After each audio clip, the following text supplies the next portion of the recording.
Kita akan melanjutkan dengan sesi talk show lagi dengan sesi Heart Talk kedua, Empowering the Backbone of Our Economy, Inclusive Financing for MSMEs Growth and Resilience.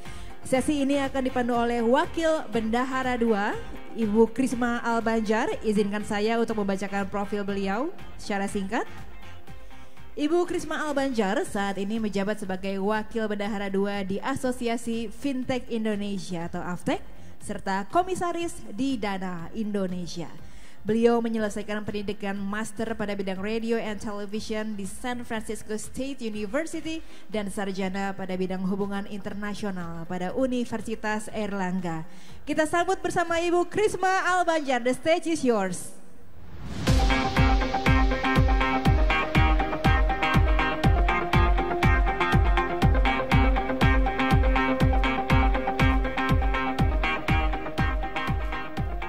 Halo, selamat sore. Mudah-mudahan belum pada ngantuk ya. Kita pada saat ini kita akan berbicara dengan 3 orang narasumber yang luar biasa. Nah, saya buka dulu nih, karena saya mesti membacanya tidak boleh salah. Kita punya 3 narasumber, yaitu Pak Hanung, dan beliau adalah Deputi Bidang Usaha Kecil dan Menengah Kemenkop UKM. Kemudian Pak Edi Setiawan, beliau adalah Kepala Departemen Pengawasan Lembaga Keuangan Mikro dan Jasa Keuangan lainnya dari OJK. Kemudian Ibu Fira Widyasari, beliau adalah Senior Vice President Fintech dan Payment Head dari Tokopedia. Nah, teman-teman, kita hari ini akan berbicara mengenai Empowering the Backbone of Our Economy, Inclusive Financing for MSMEs Growth and Resilience. Untuk itu kami berharap para pembicara untuk naik. Pertama saya panggilkan Pak Hanung Harimba Rahman. Beliau S1 beliau adalah Teknik Sipil ITB, kemudian S2-nya ada 2. S2 bidang Ekonomi Pembangunan Universitas Pajajaran, dan S2 yang kedua adalah sebagai Economics University Illinois at Urbana-Champaign. Kita panggilkan pembicara kedua, Bapak Edi Setiawan. Beliau adalah lulusan dari Universitas Gadjah Mada, S1-nya Ekonomika dan Bisnis. Kemudian S2 beliau Development Management, Asian Institute of Management in the Philippines. Kemudian S3 beliau adalah Ekonomi Kebijakan Publik dari Universitas Trisakti. Dan kini kami panggilkan pembicara yang ketiga adalah Ibu Fira Widyasari. Ibu Fira Widyasari, S1-nya adalah Teknik Sipil dari Universitas Katolik Parahyangan dengan Master Business Management dari University of Strathclyde. Baiklah, Bapak Ibu sekalian, kita mungkin akan memulai. Untuk Heart Talk ini tidak aja tanya jawab, tetapi mari kita simak nanti pembicaraan kita. Kalau masih ada pertanyaan bisa disampaikan kepada panitia. Terima kasih. Nah, saya mulai dulu deh dari Pak Edi ya Pak, dari OJK. Pak Edi, selama Bapak melakukan pengawasan Pak, terutama untuk mikro dan jasa keuangan lainnya, termasuk diantaranya peer-to-peer lending Pak. Menurut Bapak dari pengawasan tersebut, Bapak lihat mana yang bisa mendorong bertumbuhnya small dan medium enterprise atau UMKM, dan mana yang menjadi penghambat atau hambatan yang dialami oleh UMKM untuk mendapatkan bantuan ataupun dorongan keuangan Pak, baik insentif maupun juga dorongan keuangan lainnya. Baik, terima kasih. Saya ingin menyapa teman-teman semuanya. Assalamualaikum warahmatullahi wabarakatuh. Selamat siang menjelang sore. Ya, salah satu jenis lembaga jasa keuangan yang memang didesain untuk melayani UMKM adalah peer-to-peer lending. Jadi memang di undang-undangnya begitu, di undang-undang khususnya undang-undang nomor 4 tahun 2023 tentang P2SK, itu salah satunya adalah untuk melayani segmen masyarakat underbank sama underserved. Underbank itu artinya tadi UMKM yang kalau masuk ke bank itu masih ditolak karena dia nggak punya jaminan. Sebenarnya mereka punya prospek bisnis tapi nggak punya jaminan. Nah itulah yang menjadi segmen yang dilayani oleh peer-to-peer lending. Kalau orang nyebutnya sekarang itu pinjol gitu ya. Sebenarnya kita harus definisikan dulu pinjol itu ya. Kan ada yang berizin sama nggak berizin ya. Nah kalau yang pinjol itu harusnya yang berizin. Kalau yang tidak berizin jangan disebut pinjol kalau saya usul. Sebutannya apa enaknya ya? Punol. Apa itu Pak? Penipu online. Karena bukan pinjaman online. Karena mereka tidak memberikan pinjaman, karena mereka kan tidak punya legalitas untuk memberikan pinjaman. Jadi yang pinjol online itu pinjol yang memang berizin. Nah, data kami itu di bulan September ini komposisi pembiayaan atau kredit yang disalurkan melalui peer-to-peer lending itu 38% itu UMKM. Sisanya itu konsumsi. Walaupun sebenarnya Pak Anum, kalau konsumsi itu kalau kita tanya lebih jauh, mereka sebenarnya untuk apa? Sebenarnya ya banyak juga yang produktif. Mereka beli motor untuk ngojek. Cuma mereka biasanya masuknya kategorinya yang cash loan-nya tadi. Jadi itu peluangnya seperti itu. Nah, hambatannya tentunya adalah ketika kita melakukan pemberian kredit kepada UMKM, tentu harus diikutin dengan tambahan-tambahan yang diperlukan untuk pengembangan UMKM. Nanti mohon ditambahkan sama Pak Deputi. Misalnya harus ada bagaimana platform itu juga ikut memberikan akses to market agar produk-produknya juga kebeli. Hal itu kan untuk memastikan dia bisa mengembalikan pinjamannya. Yang kedua adalah terkait dengan perbaikan administrasinya. Agar si UMKM-nya bisa berkembang, maka kemudian dia bisa melakukan administrasi. Yang ketiga adalah kami itu menyarankan platform itu kepada si lendernya itu untuk juga menyediakan skema asuransinya, jadi aman. Kira-kira seperti itu. Nah Pak, sebentar Pak, sebelum saya ke Pak Hanung, masih ke Bapak nih. Nah ini Pak, Bapak bilang peer-to-peer lending untuk UMKM Pak. Ya. Nah banknya kemana Pak? Kan banknya udah dikasih KUR. Kenapa? Kan bank udah dikasih KUR untuk bantuin UMKM. Kenapa kemudian jadinya peer-to-peer lending nih untuk UMKM Pak? Nah ini yang di bawah kriteria mikro itu, KUR itu yang dilayani oleh si peer-to-peer lending gitu. Kan walaupun KUR tetap ada 5C-nya itu ada Mbak. Kalau perbankan itu nggak bisa lepas dari 5C ini, yang mulai kolateral, capacity, karakter, condition of economic. Nah kalau di peer-to-peer lending itu lebih simpel lagi. Jadi dia melakukan 3 kali akses. Pertama dia bisa lihat secara online, dilihat calon debiturnya. Yang kedua dia harus menunjukkan ID card-nya. Yang ketiga dia harus share log untuk memastikan dia itu bukan robot atau apapun gitu ya. Nah setelah itu data itu masuk ke peer-to-peer lending. Mereka punya namanya credit scoring Pak, untuk memastikan dia itu si nasabah sudah punya historicalnya. Dari sini langsung diputus. Mungkin hanya 1 jam, itu yang tidak bisa dilakukan oleh perbankan. Nah berarti mereka itu tidak bisa dilayani oleh perbankan. Betul, memang itu segmen yang underserved sama underbank gitu. Masuk kategorinya kecil juga, mikro juga gitu. Baik, nah sekarang saya ke Pak Hanung. Pak, yang underbank dan underserved tadi Pak, jumlahnya kalau Bapak lihat di lapangan Pak, sebagai kan Bapak yang mengurusi UMKM Pak ya, itu berapa besar Pak? Itu kan merupakan suatu potensi juga yang memang kita harus dorong supaya mereka bisa naik kelas ya Pak ya? Iya, benar. Jadi tapi ini sebenarnya PR di seluruh dunia ya. Jadi ada investment gap. Jadi investment gap kita ini cukup tinggi, sekitar 1.600 triliun rupiah. Itu yang sebagian besar yang di level mikro. Kita memang sudah banyak instrumen yang dibangun, ada Mekar yang model Grameen gitu ya, kemudian ada KUR, kemudian ada macam-macam tuh ya modelnya. Tapi kalau saya amati sekarang ini, masing-masing segmen ini intervensinya misalnya beda-beda, kebutuhannya beda-beda mengenai pembiayaan. Kalau untuk yang usaha yang sangat mikro tadi, itu kemudahan itu yang paling diharapkan. Suku bunganya mereka nggak terlalu sensitif sebenarnya. Jadi mereka yang penting seperti yang model-model seperti tengkulak, bukan tengkulak, lintah darat itu umumnya dia rentenir itu dia bisa datang ke yang bersangkutan tanpa kolateral dan sebagainya, suku bunganya tinggi. Bagi UKM-nya nggak terlalu masalah nih, yang penting cepat ya, nggak usah ke bank, nggak usah macam-macam. Nah kalau bisa fintech masuk di model begitu, Gimana bisa masuk menggantikan tapi bunganya yang jangan tinggi-tinggi gitu ya, lebih rendah mestinya. Itu kalau perlu jemput bola, mestinya ada teknologi yang bisa yang bisa kita penuhi. Kemudian butuh pendampingan gitu ya, itu model yang kecil. Tetapi yang kecil menengah, kebetulan saya tugasnya ini yang usaha kecil dan menengah. Iya, Pak. Ini skemanya banyak sekali yang masih kosong gitu ya. Belum banyak kebijakan-kebijakan yang dilakukan justru untuk kecil dan menengah. Sehingga UKM yang kecil menengah ini jumlahnya dari dulu tidak bertambah-tambah. Terus kemudian yang naik menjadi besar itu juga sedikit karena skemanya nggak ada. Ini kami sudah agak pesimis dengan bank, terus terang, gitu ya.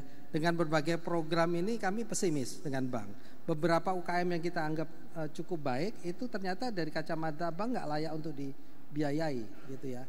Nah akhirnya kami mengembangkan berbagai skenario. Salah satunya yang basisnya ekosistem. Jadi kalau fintech yang berbasis ekosistem itu bagus sekali tuh. Kalau dia hulu sampai hilirnya ini dia bangun ekosistemnya, kemudian dia masuk pembiayaannya, itu kan banyak model-model ya, kayak e-fisheries atau kemudian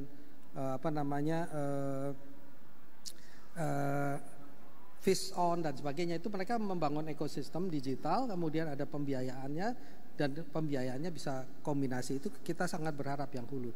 Nah, salah satu PR yang saya harapkan kita mungkin bisa diskusikan itu untuk yang UKM itu keberlanjutannya nggak ada nih, gitu ya. Kami berharap tadi kalau mengharapkan dari perbankan rasanya agak sulit ya.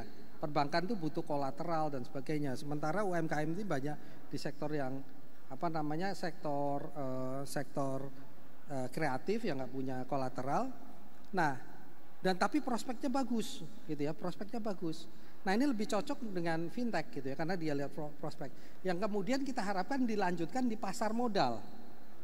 Persoalannya sekarang kalau kita pakai security crowdfunding, pendanaannya itu kalau nggak salah maksimum hanya 10 miliar. Sementara papan akselerasi itu 50 miliar. Jadi di sini kosong nih, itu pembiayaannya. Nah kami berharap ini ada keberlanjutan sehingga dari crowdfunding sendiri ada exitnya juga, ada exit instrumennya, dia bisa dikonversi kan kalau dia masuk di pasar modal ya. Nah ini belum ada nih, belum nyambung nih. Nah kami berharap sebenarnya kita bangun ekosistemnya ini terhubung ya ke sana. Jadi saya berharap banyak juga kebijakan-kebijakan ini kita harapkan itu nyambung sampai nanti perusahaan ini bisa kita harapkan lebih banyak nanti yang masuk ke pasar modal daripada bank. Pak berharapnya ke siapa kira-kira ya Pak? Ke beliau ini Bu. Nah coba Pak kira-kira Pak itu ada harapan Pak, Bapak gimana Pak? Silakan Pak ditanggapi aja langsung Pak. Nanti ini karena kita ngobrolnya santai aja Pak ya. Iya, saya sudah tadi ngobrol sama Pak Deputi juga. Saya pikir ini kita bisa tindak lanjutin. Dan kita kan tidak bisa menyelesaikan sendiri Pak ya, memang harus bareng-bareng seperti ini. Saya juga tadi ada teman-teman dari World Bank misalnya, kita bisa ajak mereka ataupun lembaga internasional juga untuk mendukung program seperti ini. Karena ada hal yang memang itu tidak bisa diabsorb cost-nya Pak oleh private Pak. Disitulah masuk international institution yang bisa mengcover cost development-nya Pak. Sehingga teman-teman yang di peer-to-peer lending tetap aja dia menggunakan komersial, tapi kemudian akan ada katakan misalnya konsep blended finance itu juga bisa Pak. Itu kan blended finance kan kalau kemarin-kemarin kita bicara mengenai climate change, kenapa enggak blended finance untuk mendukung pendanaan di sektor UMKM. Jadi sebenarnya everything is possible gitu, tergantung willingness kita mau kolaborasi. Demikian. Ya, terima kasih Pak. Nah sekarang saya ke Mbak Fira nih. Mbak Fira tadi udah mendengarkan diskusi ya. Nah berdasarkan pengalaman, ini kan yang masuk ke Tokopedia juga ada yang di bawah 10 miliar. Mungkin ada juga yang 50 miliar. Terus ada juga yang in between. Dan mereka juga banyak yang selalu bilang mereka kalau ke UMKM itu mereka selalu bicara masalah access to market sama access to financing gitu. Nah pengalaman Tokopedia bagaimana dan menurut Mbak apakah solusi ini bisa kemudian membantu misalnya para merchant yang ada di marketplace? Ya, sebagai platform Tokopedia memang kebanyakan seller-seller kami itu adalah justru UMKM atau mikro UMKM even yang di bawahnya. Oleh karena itu seperti kita lihat memang di Indonesia ini literasi keuangan maupun financial inclusion relatively masih rendah. Karena kita juga paham mungkin tidak semua segmen tersebut sudah terserve oleh existing banking yang ada. Oleh karena itu kami berusaha untuk ikut berkontribusi dengan mengimprove financial inclusion melalui embedded finance. Di mana memang di sini seperti yang tadi juga disampaikan nggak bisa sendirian, harus bersama-sama. Oleh karena itu yang kita lakukan adalah kita bekerja sama dengan baik perbankan, fintech seperti contohnya P2P atau multi finance untuk membantu supaya adaptasi dari produk-produk financial ini bisa embedded di dalam platform Tokopedia itu sendiri, sehingga tentunya untuk buyer atau untuk seller prosesnya menjadi sangat lebih mudah, lebih seamless, dan kebutuhannya bisa teraddress dengan lebih cepat gitu. Salah satu contohnya mungkin yang menarik adalah untuk penjual, di mana kita juga paham di periode-periode tertentu, misalnya mendekati Lebaran, itu dia biasanya penjual perlu untuk stock up inventory, di mana pastinya butuh modal. Oleh karena itu kita juga bekerja sama dengan P2P yang ada di dalam GoTo Group untuk bisa memberikan modal toko. Ini adalah financing yang dikhususkan untuk seller, jadi produktif loan, di mana kita bekerja sama dengan P2P tersebut untuk bisa prosesnya dipermudah. Selain itu juga menggunakan alternatif credit score yang dibuat oleh salah satu affiliate-nya Tokopedia, SDB, di mana menggunakan banyak data-data dari e-commerce untuk bisa mengakses credit worthiness gitu. Karena kita juga lihat segmen ini belum ada rekornya di kredit bureau, jadi mau dicek kemanapun memang belum ada.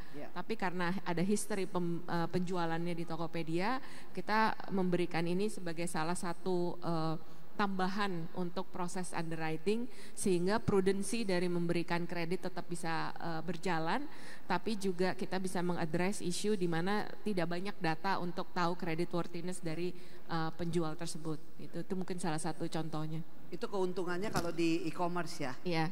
Jadi karena kemudian ada data-datanya kan. Ya. Betul. Tapi kita juga lihat itu nggak cukup cuman di situ, Mbak Krisma. Masih kurang apa? Kita perlu juga mengeducate karena banyak juga dari sebagian penjual ini yang juga mungkin berjualan online relatively baru, apalagi yang di zaman pandemi baru masuk. Oleh karena itu banyak juga edukasi-edukasi lain yang kita berikan untuk membantu supaya penjualannya semakin bertambah, tokonya semakin rame gitu ya. Contohnya kita bikin kelas online, pendampingan, gimana cara motret produk yang bagus, gimana memberikan deskripsi produk yang jelas sehingga buat pembeli juga paham kualitinya seperti apa, produknya apa, sehingga trustnya semakin terbangun antara pembeli dan penjual. Kita juga bikin beberapa pendampingan seperti webinar tergantung dari topiknya, masalah mengelola toko ataupun juga masalah mengatur keuangan. Lalu juga banyak juga diberikan, supaya laku, supaya lebih profesional. Lalu kita juga bikin beberapa stimulus, seperti contohnya bebas ongkir atau program cashback atau event cicilan, sehingga untuk buyer juga dipermudah opsi-opsinya, sehingga tentunya kalau buyernya mendapatkan lebih banyak opsi barang, tentunya penjual juga akan semakin maju gitu. Jadi pasti bisa beli gitu ya. Betul. Jadi is a complete close loop feedback juga, dan nggak hanya addressing the seller side, tapi juga gimana helping buyer untuk bisa mendiscover sellernya. Oke, Pak Hanung. Kalau tadi bicara data nih Pak nih, maaf saya ngobrol, kebetulan kan bicara soal mengenai data Pak. Mereka ini kan enak Pak ya, Tokopedia itu. Jadi dari sellernya ketahuan bahwa dia ada jual beli. Nah Pak, kalau untuk yang non e-commerce gitu ataupun e-commerce yang non e-commerce misalnya, bagaimana cara mengumpulkan data ini sehingga kemudian bisa mendapatkan data-data yang bisa prudent Pak? Ya. Mengenai penjualan, terutama kalau kita tidak mendapatkan dari bank ya Pak ya. Ya. Jadi kami sih berharap kita kan sudah punya kebijakan satu data yang dipimpin oleh Bappenas ya, yang di bawah Bappenas. Nah kami berharap ini memang bisa benar kita kita formulasikan dalam bentuk yang memang punya kemanfaatan besar untuk fintech. Jadi selama ini beberapa kementerian kan memang masih nyimpen data masing-masing ya. Pajak punya, OJK punya, BI punya, kami juga punya. Kami punya mungkin nanti 20-an juta lah UMKM gitu ya. Nah kemudian kementerian lain punya gitu ya. Tapi semuanya dikunci oleh undang-undang bahwa datanya nggak boleh di-share nih. Gitu. Jadi Nah, antar kementerian juga nggak boleh sharing nggak data bisa, ya Pak? nggak bisa gitu. Kecuali nanti bikin perjanjian kita nggak bisa ngeluarin lagi gitu. Nah sebenarnya kalau harapan kami karena fintech ini basisnya adalah data gitu, ngolah data, kekuatannya di data, di algoritmanya juga. Nah kami berharap memang pemerintah ini setidak-tidaknya memberikan infrastruktur data juga gitu ya. Satu data itu kalau bisa memang salah satunya dimanfaatkan untuk kepentingan untuk kegiatan usaha ya. Tetapi tentunya dengan concern ya. Nanti kita bisa tuh untuk mensiasati undang-undang tadi ya, UKM yang mau dinilai gitu ya, itu dia mau sepakat bahwa datanya yang dari dari pemerintah itu bisa diambil. Di mana ya Pak kira-kira ini? Jadi menjadi PR-nya siapa nih Pak untuk mengumpulkan? Bappenas Bu. Bappenas. So Ya. mestinya kita ada orang Bappenas juga di sini ya. Saya dulu dari Bappenas Bu.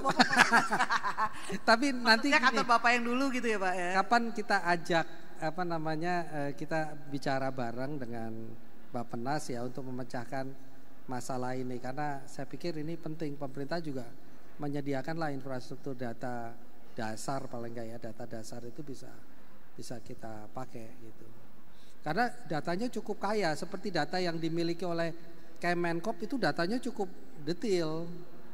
Itu ada banyak sekali datanya. Tapi nggak bisa dikeluarkan. Saya aja minta nggak boleh Bu. Walaupun udah banyak MOU gitu. Nggak, saya minta ke unit lain tadi, Iya. unit kebetulan di tempatnya Bu Aziza. Saya minta datanya aja nggak boleh karena terikat sama peraturan tadi. Gitu. Nah itu yang harus kita cari jalan keluarnya. Dan datanya itu sangat kaya. Ya. Kaya. Wah kalau gitu gimana baiknya ya Pak ya dari OJK Pak. Dan utama kan Bapak juga melakukan bagaimana caranya kita supaya bisa memecahkan masalah pembiayaan ini Pak. Iya. Salah satu instrumen pengawasan kami itu namanya Pusdafil, Pusat Data Finance di bidang teknologi ini. Nah data itu individu. Jadi individu yang mencatat seluruh track recordnya dia di peer-to-peer lending. Nah,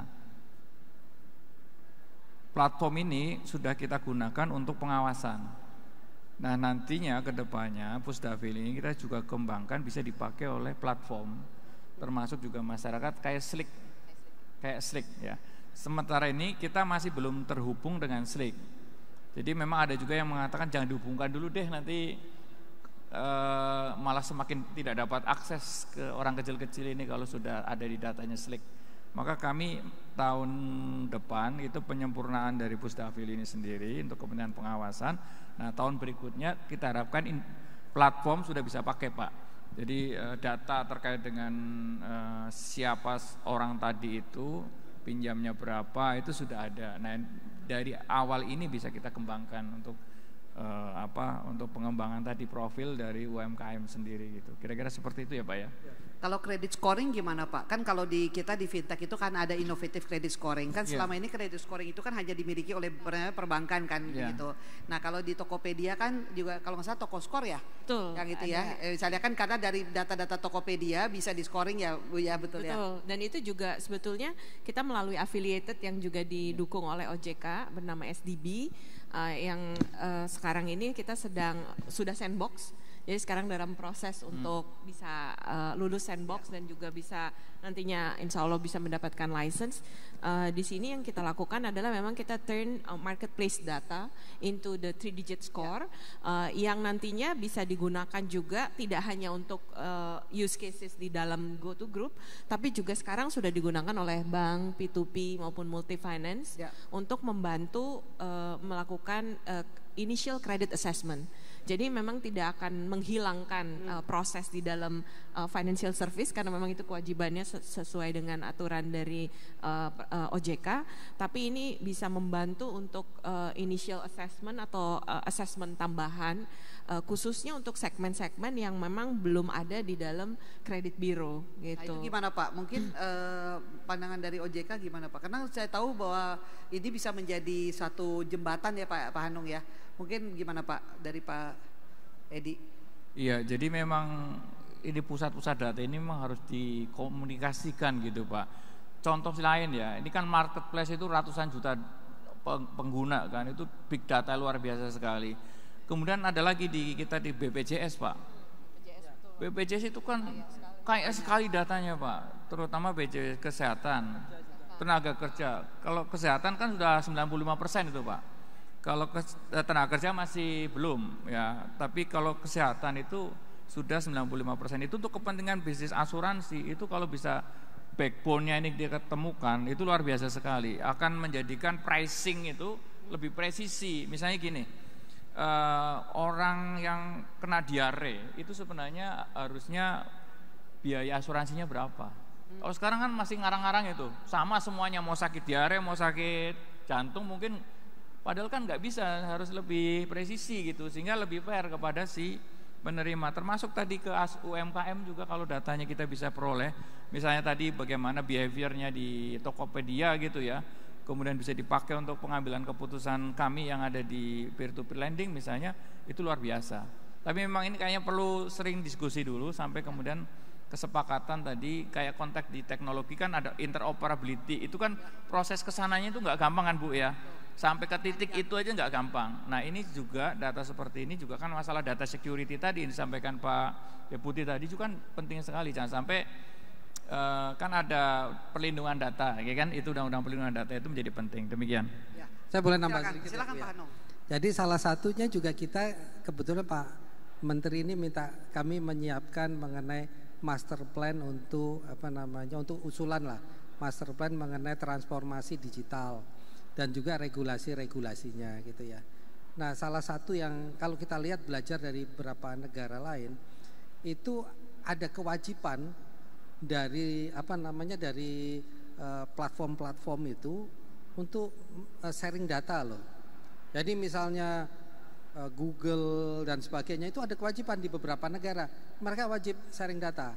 Instagram dan sebagainya, mudah-mudahan kalau kita bisa paksa juga, karena mereka kaya nih, TikTok dan sebagainya itu kaya sekali kalau kita mau lihat mengenai behaviornya kita dan sebagainya.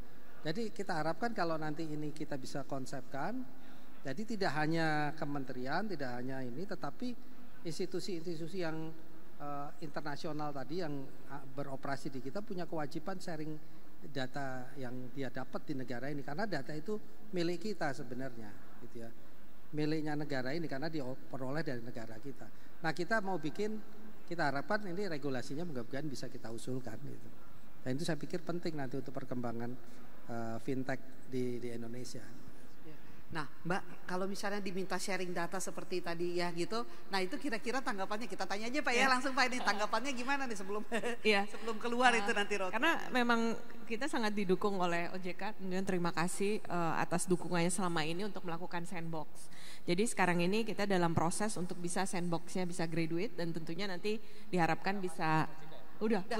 Sebetulnya kita ada salah satu prototipe untuk kelulusan regulatory sandbox ini di cluster ICS dan harapan kita setelah sekarang pun sebetulnya sudah bisa digunakan oleh perbankan. Jadi perbankan P2P maupun multi finance sudah banyak yang pakai Pak, alhamdulillah. Jadi di sini yang diberikan adalah memang 3 digit score. Jadi secara PII itu sangat aman karena tidak memberikan data individu, tapi yang diberikan adalah 3 digit score.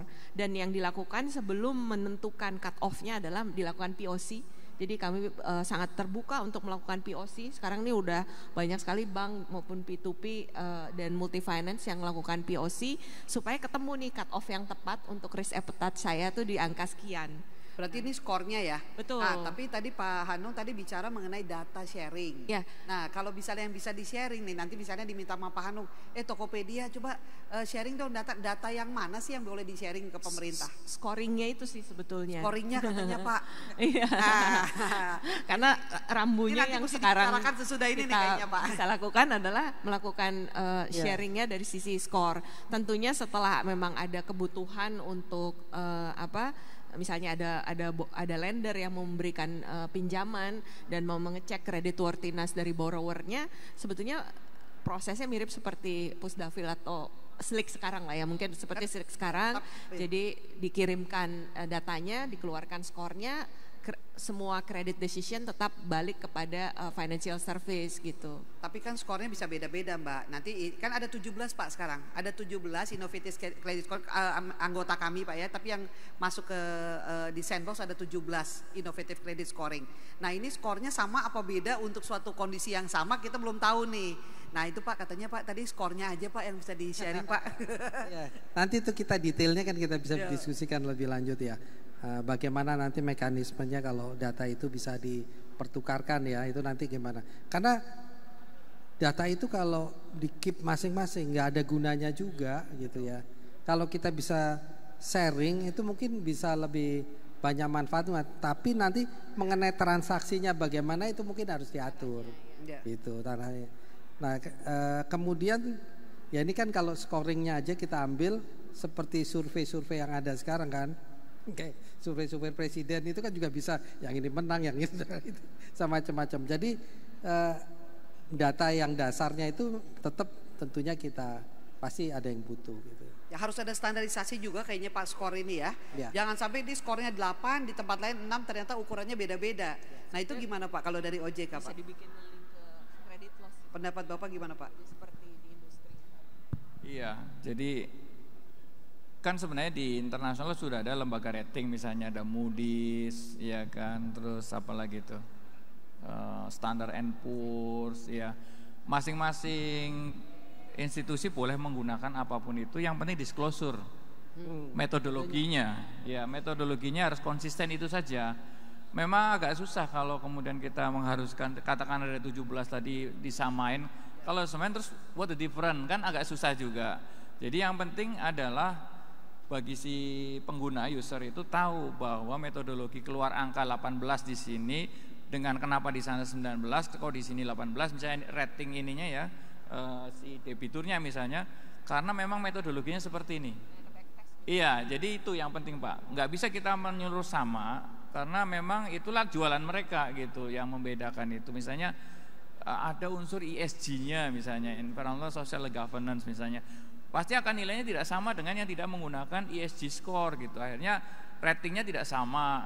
Yang penting itunya Bu. Jadi disclosure si lembaga penyedia rating itu mengenai kriteria-kriteria apa yang dia pakai, metodologinya apa. Demikian.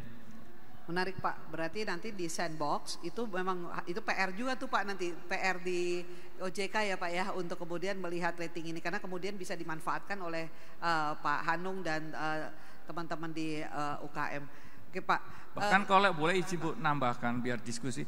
Jadi selain merating kepada si calon debitur juga kaminya di rating. Maksudnya peer to peer lendingnya juga ada lembaga ratingnya. Nah itu belum ada. Ya ini belum ada. Nah ini yang harusnya ada tuh lembaga ini kesempatan nih Bu. Siapa tahu yang mau ada masuk ke situ. Itu salah satu ekosistem yang belum kita ada adalah merating peer to peer lending itu sendiri Pak. Dan itu akan memudahkan investor baik global maupun domestik. Saya mau masuk kemana gitu ya. Nah itu seperti itu. Pak Hanung mungkin ada tanggapan Pak tentang ini ya, tentang jadi ya, Pak. Tentang ini karena ini kan mempengaruhi sebenarnya pembiayaan terhadap para UMKM Pak, baik di ratingnya kemudian kemampuannya Pak. Jadi kalau kita sekarang sudah memang kerjasama dengan lembaga rating, kita bikin ekosistem Bu namanya S-Copy. Itu kita memanfaatkan lembaga S-Copy namanya Pak? S-Copy. Oh, S-Copy. Nah ini tadi bukan udah janjian. susu ya Pak? Tadi sudah janjian mau kolaborasi dengan OJK nih. Sudah ada 35 institusi yang masuk gitu ya, S-Copy. Nah kita juga undang boleh juga nih lembaga rating lain masuk. Nah kita mau mengarah nanti kita harapkan tidak hanya kredit rating tapi juga credit scoring. Nah, kemarin hasil diskusinya ini mereka ingin mengarah kepada namanya intelligent credit decision model gitu. Nah, itu yang diharapkan, kita akan mengarah ke sana, bikin model untuk bisa dijelaskan sedikit nggak Pak itu? Nah, ini yang sedang masih digodok Bu, masih digodok konsepnya. Jadi, nah ini sedang kita kembangkan kombinasi dua lembaga rating tadi. Nah, kita berharap nanti di ekosistem ini makin banyak yang masuk gitu ya, makin banyak masuk, makin datanya makin banyak. Selain itu, jadi kan tadi kembali ya, kalau kita ingin mengumpulkan data, pengen segala macam, kami sedang mengkonsolidasikan layanan-layanan dari semua kementerian. Kita akan bikin platformnya ini Bu, kita akan coba bikin platformnya. Ini ada 22 kementerian dan lembaga yang mengelola pembinaan kepada UMKM. Nah, ini kita harapkan ini kita bisa apa namanya, kita bisa konsolidasikan. Salah satunya nanti pakai platform ya. Jadi tidak hanya KL tapi juga BUMN dan sebagainya, kita harap nanti masuk dalam ekosistem kita ini. Gitu, yang provider layanannya masuk semua ke situ. Nah, kita harapkan ini juga jadi provider data juga gitu mengenai UKM yang sudah dibina dan sebagainya gitu ya. Nah, jadi kita harapkan nanti pembiayaan juga part dari sini nih, masuk ke sini. Jadi kita berharap kalau ini ekosistem ini sudah terjadi, kita bisa lebih rencananya lebih baik, terus kemudian kita bisa menelusuri progresnya UMKM tadi, juga kita bisa tentunya nanti pendanaannya juga dia sudah punya basis-basis data yang bagus gitu ya, itu kita harapkan. Jadi pembiayaan dengan pendampingan itu ya kita harapkan nanti bisa terintegrasi nih Bu, ya dibina, dibiayai dan sebagainya, itu kita bisa, dan kita nanti open platform kita harapkan, jadi semua bisa masuk di sini gitu. Ini model yang kita harap model demokrasi lah gitu ya, ekosistem yang demokrasi gitu, jadi semuanya bisa dibuka, semua bisa masuk. Ya. Gitu. Makasih Pak Hanu. Makasih. Pak Edi, terakhir deh Pak Edi. Mungkin ada apa masukan Bapak untuk fintech? Karena ini kita di Fintech Summit ini juga ingin mendengarkan dari Bapak apa yang bisa kita lakukan untuk meningkatkan pembiayaan kepada UMKM Pak, untuk menumbuhkan ekonomi dari UMKM. Pertama, kami dari sisi regulator itu kita sudah punya roadmap 5 tahun ke depan itu kita mau ngapain.